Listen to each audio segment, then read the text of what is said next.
Hey folks, Sarge here with a new audio log. I am doing something a little bit different this time around.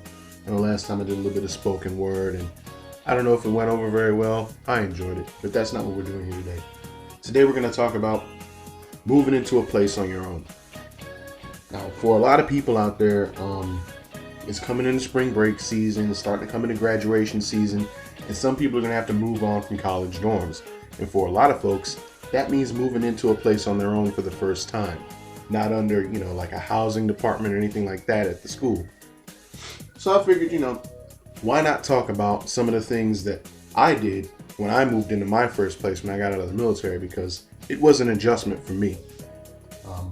I know after spending almost a decade in the Army and not having to worry about anything besides showing up to work on time, it was a bit of a culture shock to have to start thinking about things like leases and utilities and storage and washers and dryers and all this stuff, stuff I didn't have to think about, stuff I just did on autopilot because I lived in the barracks. So the first thing I will suggest is that when you look at a place, make sure to take pictures of that place before you move a single piece of furniture or a single box in. Take pictures, make sure they're dated.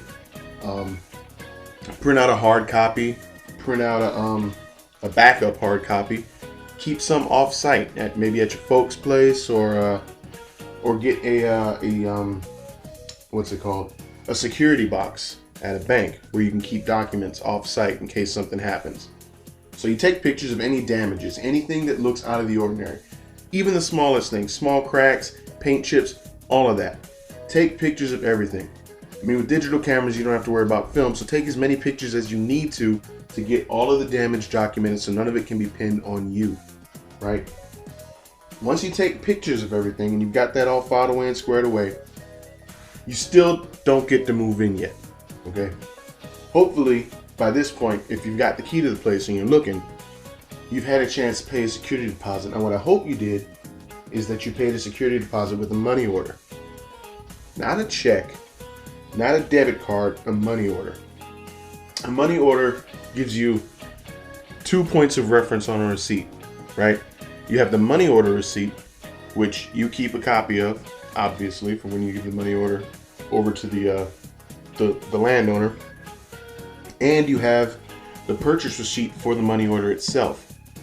So you have a double dip on proof that you paid X amount, whatever the amount is. You keep copies of your money order stubs, keep the originals in what I like to call an I Love Me book, and you keep copies again off-site. You keep your originals so that in case something happens down the road, your landowner or whatever tries to tell you that, hey, you didn't pay this rent or you didn't pay blah, you can easily produce documentation and be like, yes, I did. I got it right here. You don't ever want to be caught in a situation where you can't prove that you did pay something. If it's going to be word of mouth or he said, she said, 9 times out of 10 you're going to be on the losing end of that argument, especially in a court. They're going to favor the landowner. Typically they don't have a reason to lie. Typically it's the tenant that has a reason to lie because they're the one losing out on a roof over their head. So just keep copies of that stuff and you won't have to worry about it. Hopefully it doesn't come to that, but if it does, you'd be prepared. Now, what you want to know about a place before you pick it, you want to know about the utilities. Is it gas? Is it electric? Water? What's going on with the trash situation? What's included? What's not included? You need to know that when you set up utilities for the first time in your name, you're typically going to have a deposit. So you're going to have to set aside some extra cash for that, right? Like for us, when we moved here, it was a $30 deposit to start up new utilities. So that was an extra $60 for the 2 utilities we had to start up. And then, since I didn't do my research on cable and an internet hookup, when they came to install internet, they had to drill a hole, and that was another extra $100 charge because they had to actually physically install an access point for the internet. So you want to make sure you look at that too. Are there cable hookups? Are there internet hookups? Who is the provider for those hookups if there are? That's something you need to know. Amenities. Is it a complex? If it's a complex, you're usually going to have a pool, you're usually going to have a gym, you might have laundry, you might not. You know, you're going to have more things with an apartment complex as opposed to a small house that you're renting or a room in a larger building, you know. But it's nice to know what you have available. You know, what kind of security is available. Is there is there on-site security? Are there people riding around the property doing checks? Is there a pool? When does it open? Is there a gym? What kind of equipment does it have? Do I have to pay anything for using this stuff if it is available? That's something you need to find out. Laundry is important. You need to know if it's on-site, like if there's a spot in the complex you can do your laundry, or if it's in the unit, or if there's no laundry available. If there's no laundry available, you're gonna have a bad time every week when you go to do your clothes. That's, you know, that's extra money you have to budget out. Dishwashers, garbage disposal, microwave, appliances. You need to know what appliances are included in the place that you're renting. Like we had to, before we moved in, we had to get the fridge put in because, you know, fridge was supposed to be included, but it wasn't here. So we had to play hardball and tell them, hey, you need to come put the fridge in. We're not going to move here without a refrigerator. So you need to know what's included in the cost of the apartment, like what appliances are included. I would suggest not using a dishwasher personally because it raises your electricity and your water bill for no reason. You can just, you know, hand wash, but that's just me. Noise level. That's important. If you don't like hearing a lot of noise, you need to know what it sounds like inside. And a good way to do that is just to kind of hang around, you know? Don't really, don't try to come around at a busy time. Like if there's kids living there, try to show up late in the afternoon, 4 or 5 o'clock, somewhere in there. Downtime, when people are starting to come home and wind down, see what it sounds like then. See if you can hear stuff from outside. If there's an annoying dog that barks constantly. Do you have upstairs neighbors that like to stomp and run around? Are the walls thin? You can hear your next door neighbors arguing. You know, is there like a school nearby where you're gonna hear bells and stuff? A hospital, bars, anything that's really close is gonna put off a lot of noise. You need to know about that stuff because it's gonna give you problems if you don't know about it. You know, you don't want to move into a place and have the sitcom horror story of it's right next to an airfield going on. You know what I mean? Pets. If you have pets, you need to know if there's a size limit, if there's any fees. Are the fees monthly? Is it a one-time? Is it refundable? You need to know all that stuff because, you know, you don't want to bring your four-legged friend or your friend with fins, whatever the case may be, into a situation where you have to pay extra for them and you're not going to get that money back. In my opinion, you shouldn't have to. You don't want to be in a place that doesn't give you a refund on a pet fee. You know what I mean? I understand why places want pet fees. They want to protect in case, you know, there's messes and spills and carpet damage and things of that nature they have to take care of later. But you need to know that that's a refundable expense. You don't want to have to pay that one time just for the privilege of owning your animal. That's ridiculous. You know what I mean? Parking. That's another important one. If you live in a place where there's not a lot of public transportation, you need to know if there's parking, if that's included with rent, if there's an extra fee. Is it street parking? Do you live near high rises? Is it going to be near a place that's going to make parking difficult? You know, you want to know about that. Your floors, are they hardwood? Are they carpet? Are they tile? If they're carpet, you're going to need to get a vacuum cleaner. That's another hidden expense. You know, that's something you don't think about at the time. Just, oh, it's carpet. And then you're like, oh, I need a vacuum cleaner to clean it up. Oh, I need to maintain this vacuum cleaner. I need to get filters and bands and in some cases bags. You know, that's something you got to think about because that's another expense that starts to add up. Outdoor space. Is there a patio? Is there a porch? Yes, no. Is it yours? Is it shared? What's going on there? Room dimensions. Make sure you measure the doorway to make sure, with the tape measure the doorways to make sure that your stuff can even get in the house. You don't want to get to a place where you can't get your stuff in the house, but you've already signed the lease.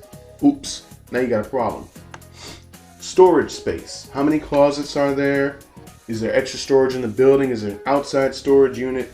Is there like a bike storage area?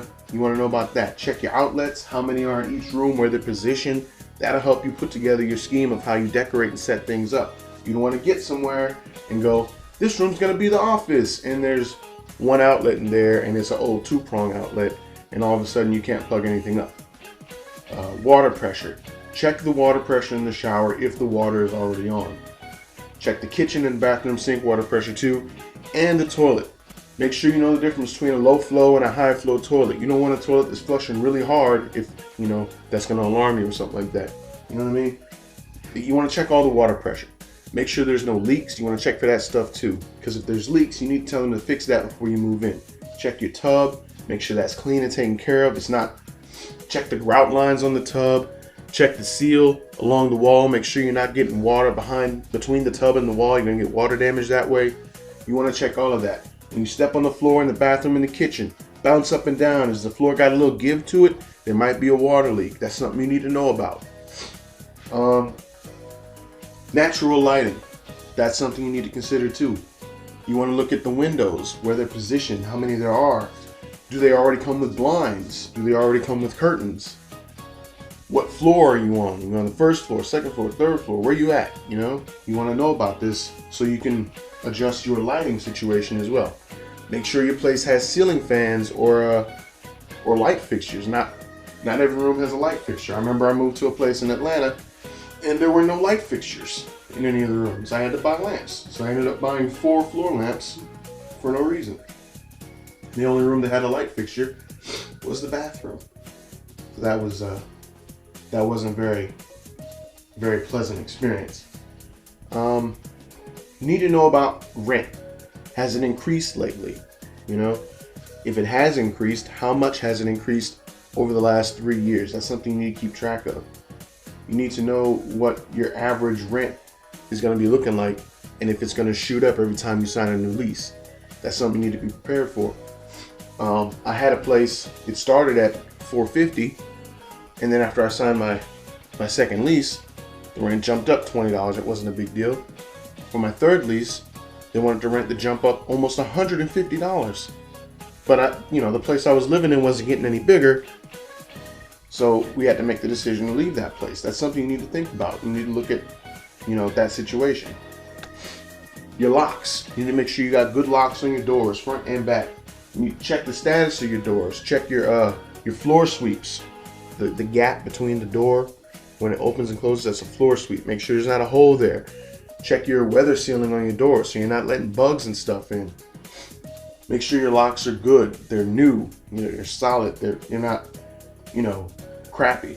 Check your door frame. Make sure it's not splintered, it hasn't been kicked in, it's not damaged, something like that. You want to make sure that you got good, strong locks so you can feel secure at night. And if you don't, it's okay to go ahead and purchase like a bar or something, a pry bar or something to put on your door now to help give you that extra sense of security. Security is important. You need to make sure that you feel secure in the place that you're at. You don't want to get somewhere and feel like anybody can just, blow your house down with, you know what I mean? You don't want to let anybody in. You want to make sure that you feel good when you go to sleep at night.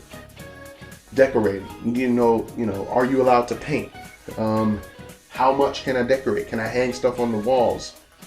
What kind of walls do you have? Are they concrete? You're probably going to need anchors. Are they just drywall with crappy studs behind them? You probably don't want to hang nothing there. You need to know about that type of stuff. If you do hang stuff up, you need to know whether or not you have to return the place to its original state before you move out. That means patching up any nail holes in the wall. Paint the wall back to the original color, which is usually just an eggshell white. And if you don't do that, you're going to have to pay a fee. You need to know that type of stuff. And you want to talk about subleasing and breaking a lease. Are you allowed to sublease, in case you have too many rooms and you want to have somebody else come in and help take some of the burden off? You need to know that that's okay. That's something you can do. What are the penalties if you have to break a lease? Are there situations where you can break the lease without being penalized? That's the type of stuff you need to figure out.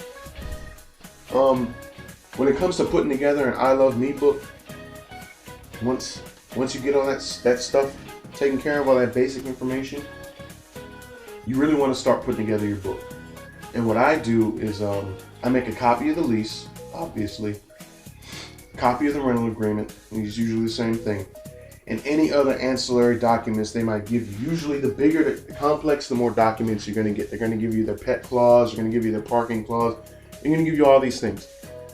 Read before you sign anything, and make copies of everything that you sign. 2 copies, one for yourself and one for your records. And you should have records storage off-site somewhere. If that's something as simple as scanning a document and emailing it to yourself or storing it in the cloud, that's fine. You should also keep a physical copy off-site somewhere, at your folks' place, again, or at a bank, in a safety deposit box. You need to have another place where you can have backup copies in case something goes wrong. Like if there's a fire at your place, you need to have backup copies of all your documentation. So, they can't be like, oh, you didn't have this. And that's another thing. Renter's insurance. Please make sure you get renter's insurance. Yes, it is an additional cost, and it's gonna sting. It's gonna hurt your wallet, but it'll make up for it in case something happens. Okay, you don't want to be caught in a situation where you lose all your stuff and you can't get none of it back. Personally, a guy like me, I don't really care too much about stuff, but there are a lot of people out there whose identity is wrapped up in the things that they own. And, if that's you, and there's nothing wrong with that, you want to make sure that you have a way to recoup your belongings. You can feel secure in the sense that if something happens, I can get this stuff back. And make sure you read over the renter's insurance and that it's comprehensive for your area. If you're in a place where there's a lot of floods, make sure it covers floods. If you're in a high fire hazard zone, i.e. there's not a fire station anywhere really close and there have been a lot of fires in the area or whatever, there's a lot of dry brush, there's a lot of forest land, you need to know it's got a high fire protection. You know what I mean? Check your crime rate too. Make sure that there's not a lot of burglaries. And if there are, see if that's covered in your renter's insurance. Not all renter's insurance covers things like burglaries or break-ins or stuff like that. Some of them only cover the very basic things. So you want to make sure that you're covered to the length that you need. And once you got all that documentation copied and stored off-site, put together your book. Your I Love Me book. Your front section of your book should be copies of all your important documents, right? Usually what I do is I get a 3-ring binder. Like I have my 3-ring binder right here. And it's got 4 or 5 different sections. The first section is leases and important documents, right?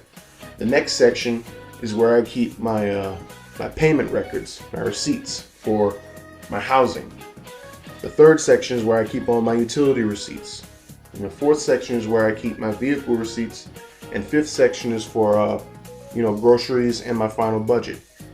That's what I keep in my I Love Me book. There are, different things for different people. Like I keep a copy of my marriage license in there. I keep a copy of a rental agreement. I keep a copy of all the rent that we paid, stuff like that. You need to identify what important documents you need to hold on to and keep them in your I Love Me book. Things that are mandatory are things like tax statements, your taxes. You want to keep about 7 years worth of taxes in case you get an audit. Obviously your leases, any titles for anything that you own. If you are a landowner, you need to have deeds and that type of thing. If you have bonds and stocks, you need to keep that information somewhere secure as well. It's helpful to go through every now and then and pull out stuff that you don't need anymore. An I Love Me book is mandatory. I've been using one of those since I was in the Army. Since I joined the Army in 2002, I've been using an I Love Me book, and it helps me to stay organized. And I think it's something everybody needs to have. Getting back to moving, let's talk about where you want to live. You need to look at whether or not you can get where you need to go, be that school or work, and how far you're going to be moving, how far you're going to have to be going. You want to find your best route and time it out. Make sure you can get where you need to go in a timely manner, and that you're not going to spend too long on the road, because that's gonna hit your pocketbook when it comes to gas and stuff like that. Is there transit, or is there buses, a subway, bike routes, things like that? And if there is, how close is it to where you are? Are you a 20-minute walk from the nearest bus station? Are you a 5-minute walk from the nearest bus stop? Is there a bike trail? Are there sidewalks? That's the type of stuff you need to look at before you move. What's in the neighborhood? The grocery store, is it close? Is it close enough where you can get there by walking or riding your bike so you don't always have to use your car to go get groceries? Is there like a coffee shop, restaurants, a gym? Are there clubs around? Is there a mall, movie theater? You want to look at what's going on in your neighborhood, what's around, so you know that, if the shit hits the fan and you need to be able to get somewhere, that you can. While you're looking at neighborhood attractions, you also need to look for things like evacuation routes and fallout shelters and things like that. I know fallout shelter, but if there's an emergency, you need to know where you can go. So you want to know where those places are and how far away they are. Read up on your crime in the area. If you're walking at night, you need to be aware of how safe it is to walk in that neighborhood. Do you have a dog? You're going to be walking a dog by yourself. You want to look up on that type of stuff. You want to make sure that there's adequate lighting, street lights and things like that. And definitely be on the lookout for sidewalks. Grass. How close is the grass? Do you have a backyard? Are you living in a concrete jungle? What's going on there? You want to make sure that if you have an animal, that you've got some grass for them to walk on in the summertime. Dogs don't want to be walking on that hot ass concrete all the time. Put them on some grass. How far away is it from where you are? Are you responsible for it? Is another important thing. If you have grass, are you supposed to be mowing it? Does somebody else come out and mow it? Are there a bunch of trees around? Do you have to rake up the leaves in the fall? Are there a bunch of leaves sitting out in front of your place like we have right now? We got a bunch of leaves out front that I got to rake up because nobody comes to do it. You want to know about that stuff. If you're responsible for it, you want to know that you can clean it up. Trash. The trash site. Where is the trash? Is there individual trash? Is there an individual trash can for every unit that you have to bring to the curb? Or is there a big dumpster that you got to go dump your trash in? Is there recycling? If there isn't recycling, where's the nearest center so you can bring your stuff on your own? That's the type of stuff that you need to consider before you move into a place. When you're looking for a new place to live, it helps to know where you're going. Don't always settle for the first place on your list, and certainly don't always go for the cheapest, because you get what you pay for. Sometimes you find a good bargain. Like we have a 2-bedroom for $300. That's great. It's more space than we need. We only wanted a 1-bedroom. So you have to consider those things. Like you consider your budget, and make sure you stay under your budget. You typically want to be able to bring in 3 to 4 times what you pay on rent, so that if you need to, you can pay a couple of months at a time. And that's another thing too to think about. If you don't have too many expenses and you get a lump sum of cash, like say a tax refund, pay off a bunch of your rent all at once, so you can start to build up an emergency fund or a slush fund or a surplus or whatever. You want to have money set aside, so in case something happens, you have that to fall back on. It's okay to stay ahead. No landlord is going to tell you can't pay me early. As long as you keep your record straight, you'll be fine. Keep your record straight, and there's nothing to worry about. If you can pay early, pay early. There is no reason to wait until the last minute to pay your rent. Pay it early, pay it off, and know that it's done. So, every time the first comes around, you're not stressing out and losing hair because you have to worry about paying your rent. If you've already paid your rent on the 15th of last month, you don't give a damn when the first comes around next month, because your rent's already paid. You're good for 2 months. Same thing with a car. If you got a car, do the same thing. I know this is getting into general life advice, but that's what I do sometimes. Anyway, make sure before you sign a lease that you read it through. I know I'm all over the place. Make sure you read all the fine print. If you have a friend who's an attorney, have them look at it. It's real simple. If you're in school and you know some law majors, maybe have them look at it, or their professor. Usually their professor is a better idea. Most landlords like to use the regular standard city or state lease, depending on where they live. But a lot of times they add a list of particular requirements to their property. It's called a rider. That's what that's called.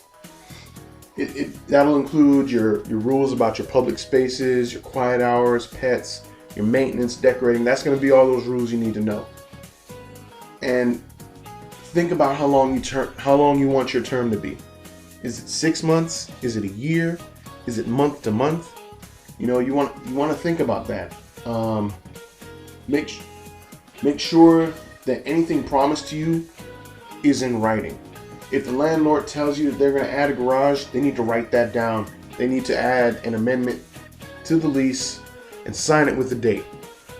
Otherwise, they don't have to do it. A verbal agreement ain't worth nothing. It's worth the air that it falls into when it's spoken. It's not worth anything. Get it on paper. Put it on paper, just like the song. Put it on paper. If the landlord says you can paint without penalty, and you don't have to worry about painting it back, get that in writing, so that when it comes time to move out, you've painted one wall red and the other wall bright green. You don't have to worry about all your security deposit vanishing for 2 cans of egg white paint. You don't want all $650 of your security deposit, whatever your security deposit is, to disappear over 2 cans of paint. Get everything in writing. And you can always negotiate for longer lease terms. So if you know you're going to be somewhere for 2 years, negotiate a 2-year lease. That helps you lock in your rate for 2 years, so you don't have to worry about your rent going up.